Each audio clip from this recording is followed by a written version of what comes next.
અને હવે સીધા જ જઈએ ભાજપ ચૂંટણી ઢંઢેરો જાહેર કરી રહ્યું છે ત્યારે હાલમાં ત્યાં સીએમ ઉપસ્થિત છે તો જેપી નડ્ડા પણ ઉપસ્થિત છે। સી.આર. પાટીલ દ્વારા તેમનું સ્વાગત કરવામાં આવ્યું। આજે ભાજપ તેનો સંકલ્પ પત્ર જાહેર કરવા જઈ રહ્યું છે। બસ થોડી ક્ષણોમાં જ જાહેર કરશે। કમલમના દ્રશ્યો સીએમ ભૂપેન્દ્ર પટેલ જોવા મળી રહ્યા છે। જેપી નડ્ડા છે તેમની હાજરી અહીંયા મહત્વની ગણવામાં આવી રહી છે। તો સી.આર. પાટીલ પણ ઉપસ્થિત છે।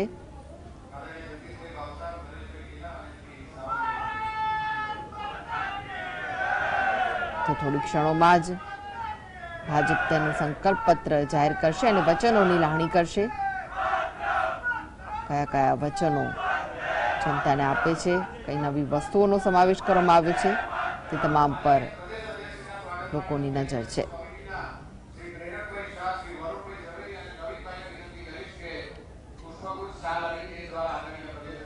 તો થોડી ક્ષણોમાં જ સંકલ્પ પત્ર જાહેર થવાનું છે। ભાજપના રાષ્ટ્રીય અધ્યક્ષ જેપી નડ્ડાની હાજરીમાં ભાજપ સંકલ્પ પત્ર જાહેર કરશે। સી.આર. પાટીલ લોકોનું અભિવાદન ઝીલી રહ્યા છે તો સીએમ ભૂપેન્દ્ર પટેલ પણ ઉપસ્થિત છે। ખેસ પહેરાવીને સ્વાગત કરવામાં આવી રહ્યું છે।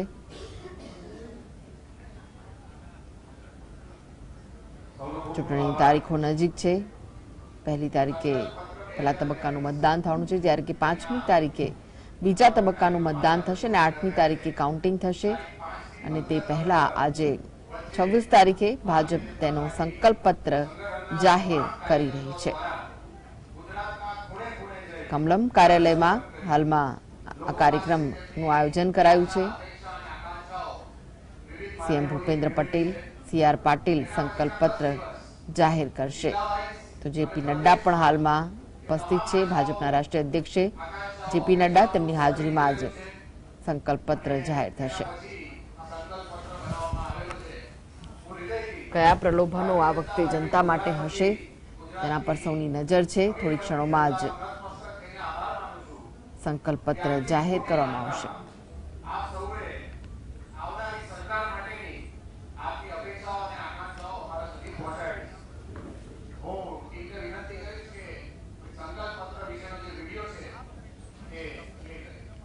તો બેઠકોનો ધમધમાટ છે, ચૂંટણી પ્રચારનો પણ ધમધમાટ જોવા મળી રહ્યો છે ત્યારે સંકલ્પ પત્ર થોડી ક્ષણોમાં જ જાહેર થવા જઈ રહ્યું છે। ભાજપનું કયા મુદ્દાઓનો સમાવેશ કરવામાં આવ્યો છે, કયા પ્રલોભનો આપવામાં આવશે તે તમામ ભેદ ઉકેલાઈ જશે। વિધાનસભા ચૂંટણી 2022નો ભાજપનો સંકલ્પ પત્ર થોડી ક્ષણોમાં જાહેર થવા જઈ રહ્યો છે।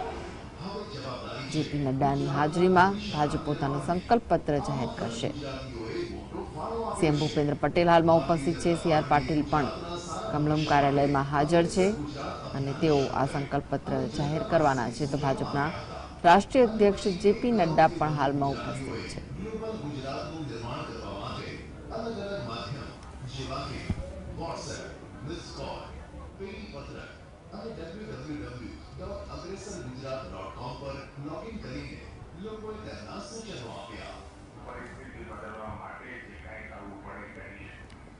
તો ભાજપ ગુજરાતને શું આપશે તેને લઈને ચર્ચાઓ છે।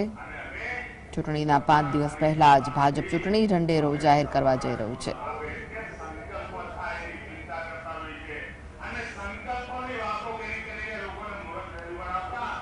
વિધાનસભા ચૂંટણીના પહેલા તબક્કાના મતદાનના આડે માત્ર 5 દિવસ બાકી છે ત્યારે ભાજપ આજે ચૂંટણી ઢંઢેરો જાહેર કરવા જઈ રહી છે। ભાજપના સૂત્રો દ્વારા જે માહિતી પ્રાપ્ત થઈ રહી છે તે પ્રમાણે અનેક પ્રલોભનો હશે જનતા માટે। કમલમ ખાતે ભાજપના અધ્યક્ષ જેપી નડ્ડા, મુખ્યમંત્રી ભૂપેન્દ્ર પટેલ અને પ્રદેશ અધ્યક્ષ સી.આર. પાટીલ હાલમાં ઉપસ્થિત છે અને તેમની હાજરીમાં જ સંકલ્પ પત્ર જાહેર થશે।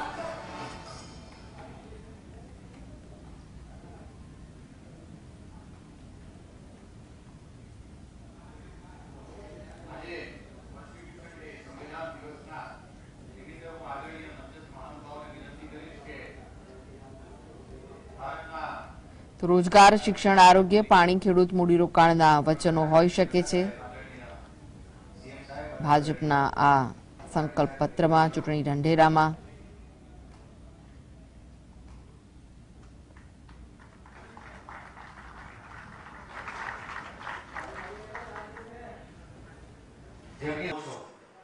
આજે ભારતીય જનતા પાર્ટી એક એવી પાર્ટી છે કે જે લોકોની અપેક્ષાઓને પૂર્ણ કરવા માટે કટિબદ્ધ છે. એમના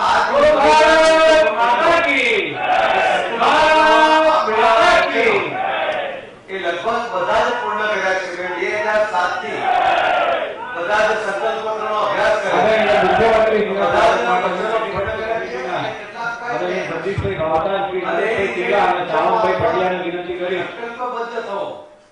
સંકલ્પો પૂર્ણ કરવા એ ભારતીય જનતા પાર્ટીના કાર્યકર્તાઓની, એના આગેવાનોની એક ખાસિયત પણ રહી છે. આજે જ્યારે આ સંકલ્પ પત્ર બનાવતા પહેલા 5 નવેમ્બર થી 15 નવેમ્બર ખાસ અભિયાન એક અમલી કર્યું હતું. એમાં 12,000 સૂચન પેટી રાજ્યભરમાં મૂકી હતી. મિસકો થકી સૂચનો મેળવ્યા. એના માટે ખાસ નંબર આપવામાં આવ્યો હતો. agressorgujarat.com વેબસાઇટનું માધ્યમ પણ આપ્યું હતું. વોટ્સએપ નંબર પણ જનતા સુધી મૂક્યો હતો. કેન્દ્ર સરકારના મંત્રીઓ જુદા જુદા જિલ્લામાં સૂચનો મેળવવા માટે ખાસ કાર્યક્રમમાં ઉપસ્થિત રહ્યા હતા.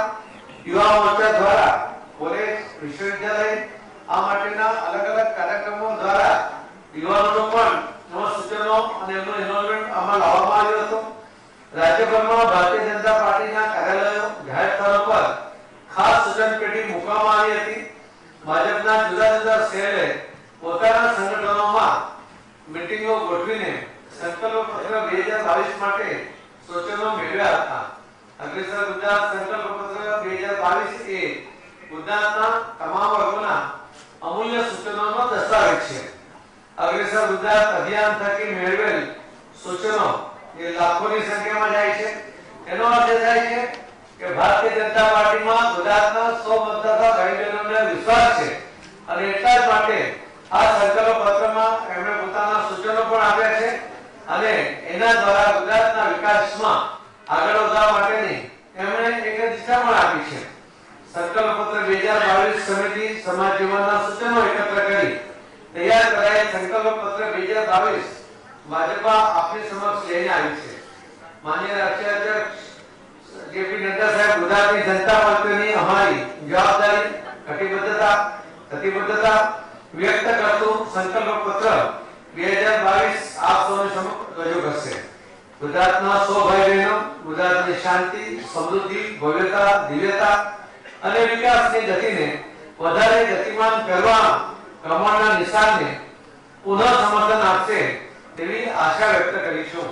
આપ સૌના સાથ અને સહકારની અપેક્ષા સાથે હું આદરણીય રાષ્ટ્રીય અધ્યક્ષ આદરણીય શ્રી જેપી નડ્ડા સાહેબને વિનંતી કરું છું કે સંકલ્પ પત્રનું વિમોચન કરી.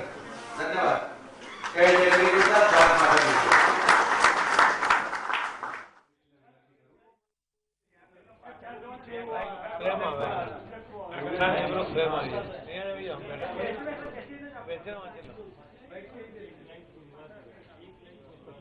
नहीं होगा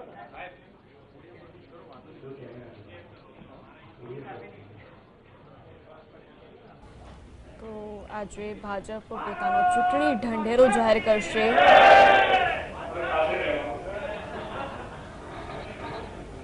તો સીએમ ભૂપેન્દ્ર પટેલ, CR પાટીલ સહિતના અનેક નેતા ગુજરાત પ્રદેશ દ્વારા આયોજિત ગુજરાત સંકલ્પ પત્ર 2022 લોન્ચિંગ પ્રસંગે આપણી સૌની સાથે મંચ ઉપર ઉપસ્થિત કાશ્મીરથી કન્યાકુમારી અને કચ્છથી કટક સુધી ભારતીય જનતા પાર્ટીનો વ્યાપ પધારનાર વિશ્વની સૌથી મોટી રાજકીય પાર્ટીના યશસ્વી રાષ્ટ્રીય અધ્યક્ષ શ્રી જેપી નડ્ડાજી, પ્રદેશના યશસ્વી અધ્યક્ષ અને નવસારીના સાંસદ श्री CR पाटिल जी, संगठन सौ पदाधिकारी, प्रेस मीडिया मित्रों, आप सौ ने नमस्कार। आप सौ ने संविधान दिवस की शुभकामनाओं पाठू छू। 24 नवंबर 1944 रोज डॉक्टर बाबा साहेब आंबेडकर जी द्वारा બંધારણ કરવામાં તૈયાર કરવામાં આવેલું અને તત્કાલીન રાષ્ટ્રપતિ શ્રી ડોક્ટર રાજેન્દ્ર પ્રસાદ દ્વારા અંગીકૃત કરવામાં સંવિધાન આપ્યું. આજે ગુજરાતના સૌ ભાઈઓ બહેનો સમક્ષ અગ્રેસર ગુજરાત સંકલ્પ પત્ર 2022 માન્ય જેપી નડ્ડાજી, સી.આર. પાટીલજી અને સંકલ્પ પત્ર સમિતિના સૌ સભ્યોની ઉપસ્થિતિમાં પ્રજા સમક્ષ રજૂ થઈ રહ્યું છે. ગુજરાતની જનતાએ ભાજપને અપ્રતિમ સ્નેહ, સહકાર અને સમર્થન આપ્યા છે અને 2 દાયકાથી સતત આપતી રહી છે. ભારતીય જનતા પાર્ટીનો આ સંકલ્પ પત્ર એ બીજા લોકોની જેમ માત્ર ચૂંટણીલક્ષી વચનો આપવાનું ઘોષણાપત્ર નથી. આવનાર 5 વર્ષમાં ગુજરાતની સુદીર્ઘ, સુઆયોજિત વૈશ્વિક વિકાસ યાત્રાનો દસ્તાવેજ છે. આપણે આદરણીય શ્રી નરેન્દ્રભાઈના નેતૃત્વમાં પાછલા 2 દાયકાથી જનસેવાને જ સાધના બનાવી ગુજરાતના ખૂણે ખૂણે વિકાસ કર્યો છે. હવે એ વિકાસ યાત્રાને વધુ વેગવાન બનાવી છે. શ્રી નરેન્દ્રભાઈએ જે સેચ્યુરેશનનો 100% લાભાર્થી સુધી પહોંચવાનો જે વિચાર આપ્યો છે તેને આવનાર દિવસોમાં ચરિતાર્થ કરવાનો રોડમેપ આ મેનિફેસ્ટોમાં છે. આઝાદીના 75 વર્ષ નિમિત્તે અમૃત મહોત્સવની ઉજવણી કરી અને આપણે અમૃત કાળમાં પ્રવેશ્યા છે. આવનાર 25 વર્ષ પછી દેશ જ્યારે આઝાદીના શતાબ્દી મનાવતો છે ત્યારે ગુજરાત વિકાસમાં ક્યાં હશે એનો વિચાર કરીને વિકાસમાં દેશના રોલ મોડેલ બનેલું ગુજરાત આ અમૃતકાળમાં દુનિયાનું પણ રોલ મોડેલ બને તેવા નક્કર અને પરિણામલક્ષી આયોજન સાથે ભાજપા જનતા સમક્ષ આ મેનિફેસ્ટો લાવી છે. જે કહેવું તે કરવું અને જે કરી શકીએ તેટલું જ કહેવું એ ભારતીય જનતા પાર્ટીની ભરૂચાની સરકારની કાર્ય પદ્ધતિ છે. એટલા માટે જ આ મેનિફેસ્ટોમાં જે કહ્યું છે તે જનતાના સહયોગથી અમે પાર પાડીશું તેવી જનતાને પણ ખાતરી આપી છે. ભારતીય જનતા પાર્ટી પાસે પંડિત દીનદયાળ, શ્યામા પ્રસાદ મુખર્જી અને અટલ બિહારી જેવા દિગ્ગજ વરિષ્ઠ વડીલોની પ્રેરણા છે. अर्थ का अंतिम लक्ष्य नहीं, सिंहासन चढ़ते जाना, सब समाज को ये साथ में आगे ही बढ़ते जाना, ये सद्भावना है. नरेंद्र भाई આપેલી વિકાસની રાજનીતિ અને સૌનો સાથ, સૌનો વિકાસ, સૌનો વિશ્વાસ અને સૌના પ્રયાસનો કાર્ય મંત્ર પણ છે. આપણા સૌના હિતચિંતક આદરણીય શ્રી અમિતભાઈ, राष्ट्रीय अध्यक्ष जेपी नड्डा जी, प्रदेश प्रमुख सी.आर. पाटिल जी और मैनिफेस्टो तैयार કરવામાં સતત માર્ગદર્શન મળ્યું છે. આપણે સૌ ગૌરવ લઈ શકીએ કે ગુજરાત આજે સમગ્ર દેશનું ગ્રોથ એન્જિન બન્યું છે. રાજ્યમાં એવું કોઈ ક્ષેત્ર નથી જ્યાં ભાજપની સરકારે સેવા અને સુવિધા ન પહોંચાડી. ગુજરાત આજે વડાપ્રધાન શ્રી નરેન્દ્રભાઈ મોદીના પરિશ્રમ અને માર્ગદર્શનને પરિણામે આજે ગુજરાત ગવર્નન્સ અને ડેવલપમેન્ટના તમામ માપદંડોમાં રાષ્ટ્રમાં અગ્રેસર છે. સમગ્ર દેશમાં રોજગારી આપવામાં ગુજરાત નંબર 1 છે તો ગુજરાત સમગ્ર સ્ટાર્ટઅપ અત્યાર સુધી પ્રથમ નંબરે રહ્યું છે. સમગ્ર દેશમાં ઇન્ડસ્ટ્રીયલ પ્રોડક્શનમાં ગુજરાત નંબર 1 તો સમગ્ર દેશની કુલ નિકાસમાં Gujarat number 1. Gujarat good governance ઇન્ડેક્સમાં સમગ્ર દેશમાં number 1. least logistic is across different states માં Gujarat number 1. climate change and energy index માં ગુજરાત નંબર 1 તો composite management index માં ગુજરાત નંબર 1. સમગ્ર દેશમાં વ્યક્તિ દીઠ વીજ વપરાશમાં ગુજરાત નંબર 1. ફૂડ સેફ્ટી ઇન્ડેક્સમાં પણ ગુજરાત નંબર 1. અગ્રેસર ગુજરાત સંકલ્પ પત્ર એ ગુજરાતને વધુ ઊંચાઈઓ પર લઈ જવાની ભાજપાની કટિબદ્ધતા વ્યક્ત કરે છે. आदरणीय वडाप्रधान श्री नरेंद्र मोदी जी नेतृत्व हेठळनी भाजप सरकार गुजरातीओने प्रत्येक आशा અને આકાંક્ષાઓ પૂરી કરી છે.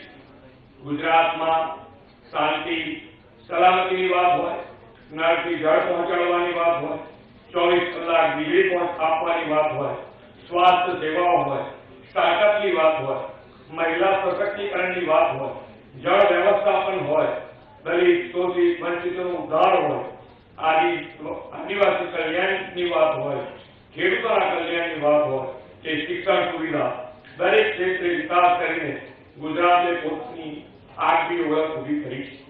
આજે ગુજરાતમાં બનેલી જનકલ્યાણની નીતિ સમગ્ર દેશમાં લાગુ થાય છે અને અનેક રાજ્યો તેનો અભ્યાસ કરવા આવે છે.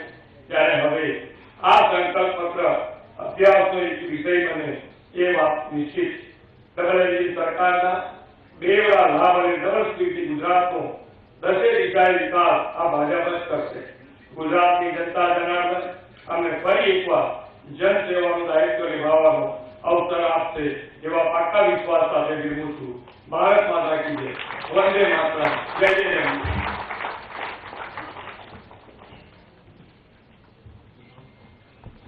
ખૂબ ખૂબ આભાર આદરણીય મુખ્યમંત્રીશ્રીનો. હવે હું આદરણીય રાષ્ટ્રીય અધ્યક્ષ શ્રી જેપી નડ્ડા સાહેબ, આદરણીય મુખ્યમંત્રીશ્રી અને સી.આર. પાટીલ સાહેબને વિનંતી કરીશ કે સંકલ્પ પત્ર 2022 ને ગુજરાતની જનતાની સમક્ષ મૂકે.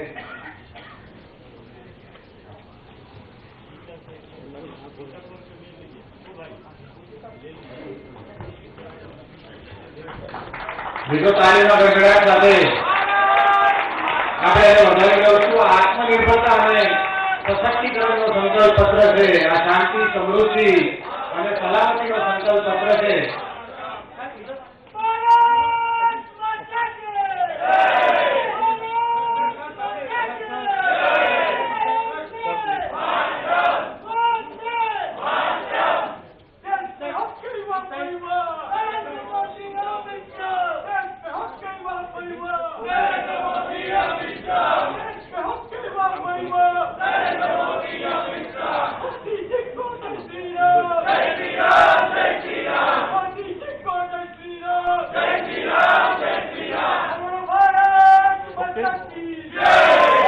હું આદરણીય રાષ્ટ્રીય અધ્યક્ષ શ્રી જેપી નડ્ડા સાહેબને વિનંતી કરું કે મેનિફેસ્ટો સંકલ્પ પત્ર 2022 વિશે આપણને વિસ્તૃત જાણકારી.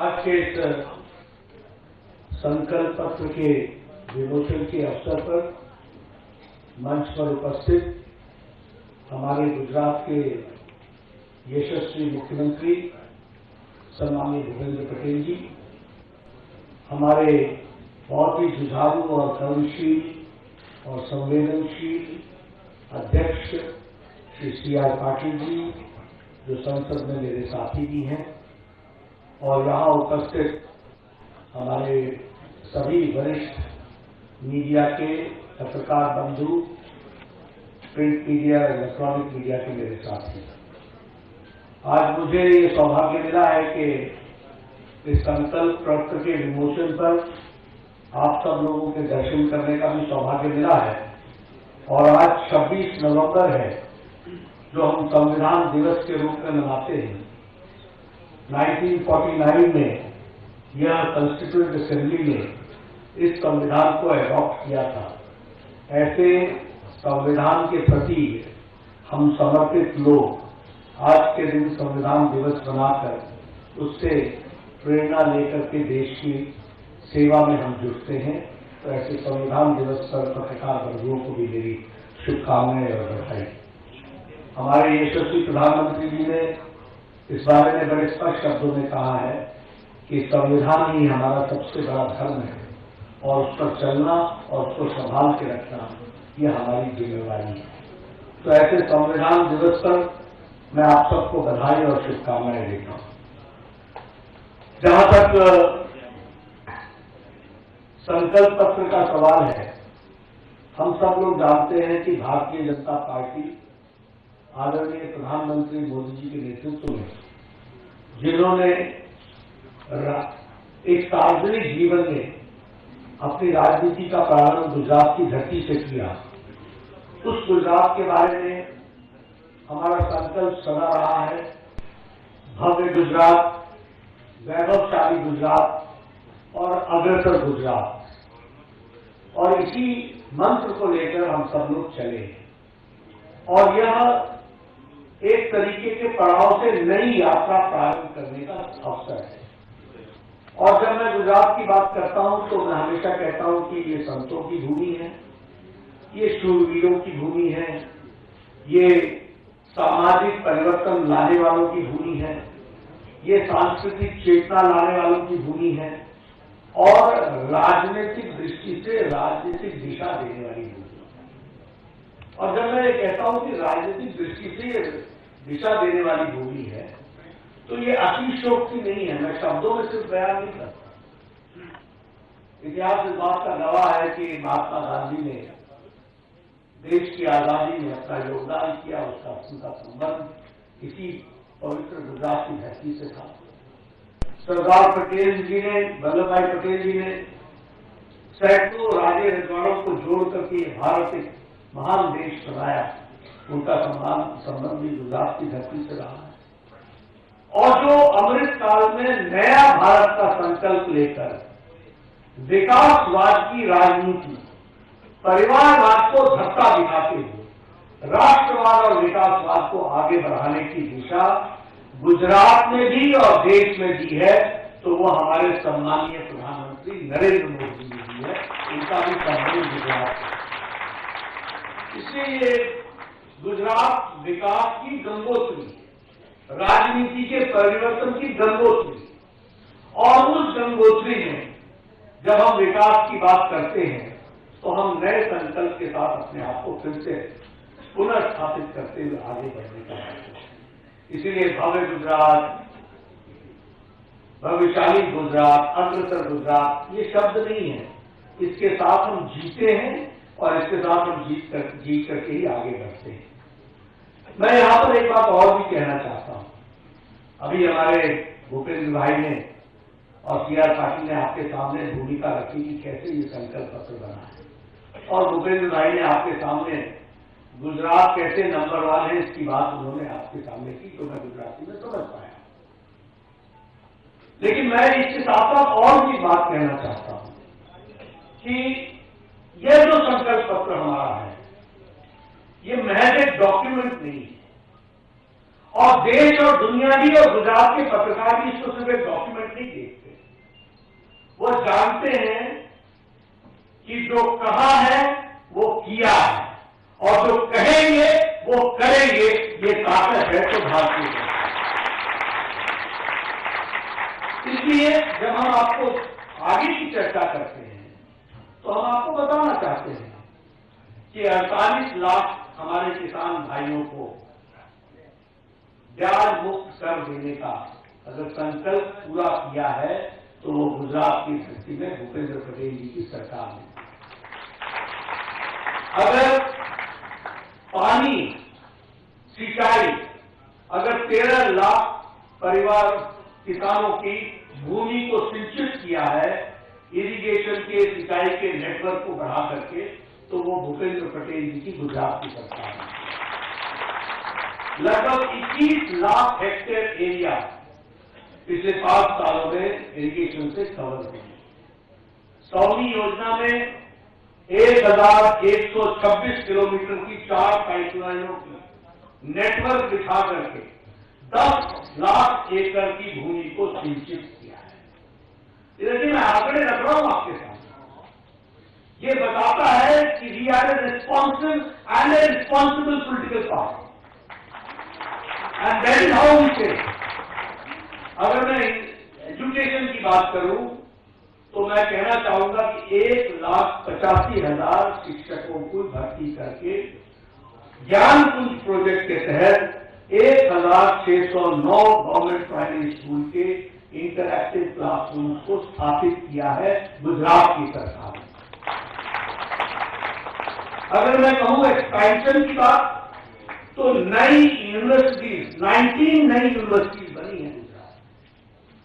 अगर मैं बात करूं पॉलिसी ड्रिवन इंडस्ट्रियल डेवलपमेंट की, औद्योगिक विकास की, अगर मैं बात करूं नीतिगत तरीके से उसको आगे बढ़ाने का काम किया है, तो आपको जानकर के खुशी होगी, जिसको गुजराती में हमारे मुख्यमंत्री जी कह रहे थे, 37% फॉरेन डायरेक्ट इन्वेस्टमेंट गुजरात की धरती पर आ रहा है और अगला डेस्टिनेशन मैक्सिमम अगर लेगा तो वो गुजरात है।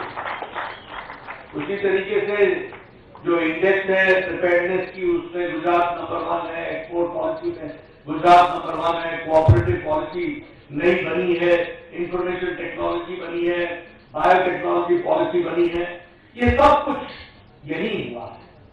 और एक बात और भी कहूंगा कि ह्यूमन डिग्निटी के लिए अगर काम हुआ है, मानव की इज्जत के दृष्टि से भी अगर काम हुआ है, तो इज्जत घर बनाने का काम 33-33.5 लाख इज्जत घर बना करके महिलाओं को इज्जत देने का काम हुआ, तो वो गुजरात की हम देखिए नए आयाम स्थापित करें। 100% पाइप, हर घर जल, हर घर नल, इसको गुजरात ने करके दिया है, इसके लिए भी मैं बधाई देना चाहता हूं। लेकिन मैं पत्रकार मित्रों से एक बात और कहना चाहता हूं, क्योंकि इसकी देखिए हमको समझना होगा कहने वाले और करने वालों का अंतर क्या है। इसलिए मैं ये भी कहना चाहूंगा कि जो कहा था वो किया है, लेकिन जो नहीं कहा था वो भी करके दिया है, ये हमारी बात है। हमने कब कहा था कि आपको ग्रीन फील्ड एयरपोर्ट राजकोट को देंगे, लेकिन हमने दिया, प्रधानमंत्री जी ने दिया, नरेंद्र मोदी जी ने दिया, और आज वो तैयार होकर के अब वो समर्पित होने वाला है। हमने कब कहा था कि वर्ल्ड हेल्थ ऑर्गेनाइजेशन का ग्लोबल ट्रेडिशनल मेडिसिन का सेंटर जामनगर में खोलेगी, और एक बात सुन लीजिए, दुनिया का, मैं पूर्व स्वास्थ्य मंत्री बोल रहा हूं, दुनिया का पहला एक्सपेरिमेंट वर्ल्ड हेल्थ ऑर्गेनाइजेशन कर रहा है, तो वो भी गुजरात की धरती पर ट्रेडिशनल मेडिसिन के लिए आगे बढ़ रहा है। तो हमने कब कहा था कि हम ये खोलेंगे, लेकिन प्रधानमंत्री मोदी जी ने एक तो इस कॉन्सेप्ट को, जब हम कहते हैं कि कॉम्प्रिहेंसिव हेल्थ केयर, जब हम कहते हैं कि सारे हेल्थ केयर को एक साथ जोड़कर देखने की जरूरत है, ट्रेडिशनल हेल्थ केयर को आगे बढ़ाने की जरूरत है, तो उसको, इस कॉन्सेप्ट को वर्ल्ड हेल्थ ऑर्गेनाइजेशन ने भी रिकॉग्नाइज किया, और वह जामनगर में खुल रहा है, यह भी हम आपको बताना चाहते हैं। हमने कभी कहा था कि एम्स हम राजकोट में खोलेंगे, लेकिन 1100 करोड़ रुपए का all India institute of medical sciences Saurashtra की धरती पर आज तैयार हो रहा है, और वह भी समर्पित हो जाएगा। ओपीडी शुरू हो गई है, कुछ समय में आईपीडी भी शुरू हो जाएगी, अब दिल्ली नहीं जाना पड़ेगा इलाज के लिए। उसी तरीके से ये कब कहा था कि C-295 एयरक्राफ्ट गुजरात की धरती पर बनेगी, लेकिन अब वो गुजरात की धरती पर बनने की वडोदरा में उसकी तैयारी हो रही है।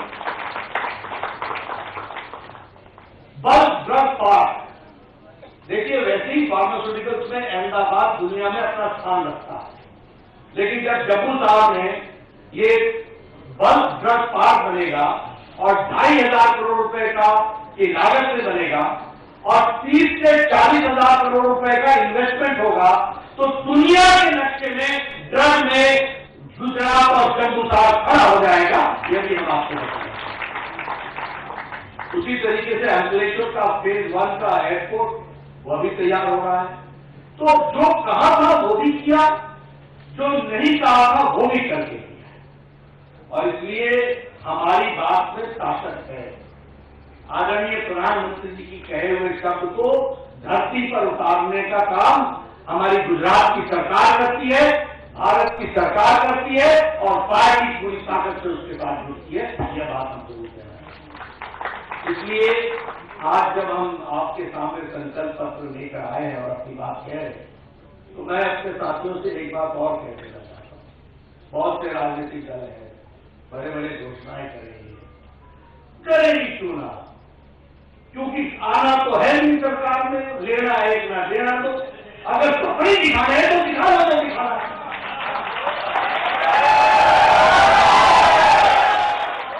लेकिन अगर भारतीय जनता पार्टी कुछ कहती है तो हवा में नहीं कहती, हम पूरी तैयारी करते हैं, ड्यू डिलिजेंस करते हैं, आंकड़ों को पढ़ते हैं, जरूरतमंद को जानते हैं, जरूरतमंद की कमी को पहचानते हैं और उसको ताकत देने का काम करते हैं। ये हमारा संकल्प होता है।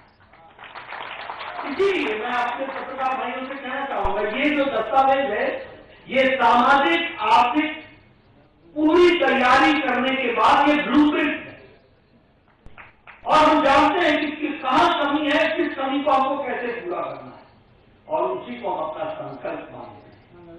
हम आपके सामने 3 संकल्प रखेंगे, बाद में कुछ हम महिलाओं के बारे में भी रखेंगे और कुछ हम अपने आदिवासी भाइयों के बारे में भी रखेंगे। जहां तक हम किसानों की बात करें तो भारतीय जनता पार्टी का पहला संकल्प है कि हम 10,000 करोड़ रुपए गुजरात कृषि इंफ्रास्ट्रक्चर कोर्स के तहत हम खेडूत मंडी, मॉडर्न एपीएमसी, सॉर्टिंग और grading units, cold chains, warehouses और प्राइमरी प्रोसेसिंग सेंटर्स, यानी किसानों के दृष्टि से उनकी मार्केटिंग के इंफ्रास्ट्रक्चर पर 10,000 करोड़ रुपए खर्च करने वाले।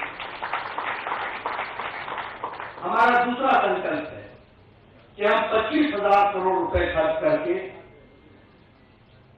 इरिगेशन की फैसिलिटी को, सिंचाई की फैसिलिटी को सुजलाम सुफलाम और सौनी योजना के तहत हम लगभग इसको आगे बढ़ाने में पूरे का पूरा योगदान करेंगे। इसी के साथ साथ हम साउथ गुजरात में और सौराष्ट्र में 2 सी फूड पार्क खड़ा करेंगे और उसके दृष्टि से हम एक बृहद योजना बना करके 2 सी फूड पार्क, एक सौराष्ट्र में और एक साउथ गुजरात में हम स्थापित करेंगे। इसी के साथ साथ इसमें यह first blue economy industrial corridor बनेगा और इसी के साथ साथ मछली मारने के लिए जो इंफ्रास्ट्रक्चर को डेवलप करना है उस पर विशेष ध्यान दिया जाएगा।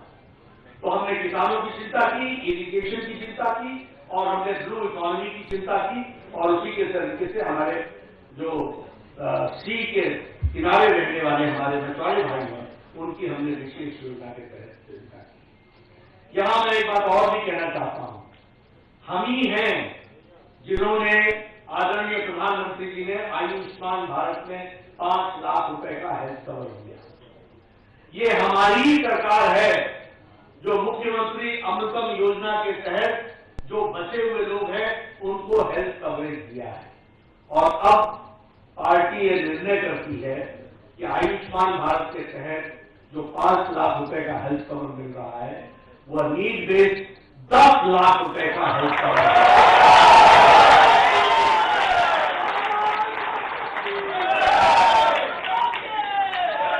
मुख्यमंत्री के हमारे प्री डायग्नोस्टिक स्कीम के तहत 110 करोड़ रुपए का कॉर्पस बनाया जाएगा और यह कॉर्पस मुफ्त में गरीब इकोनॉमिकली वीकर सेक्शन के हर किस्म के डायग्नोस्टिक्स को मुफ्त करेगा, इसकी व्यवस्था है।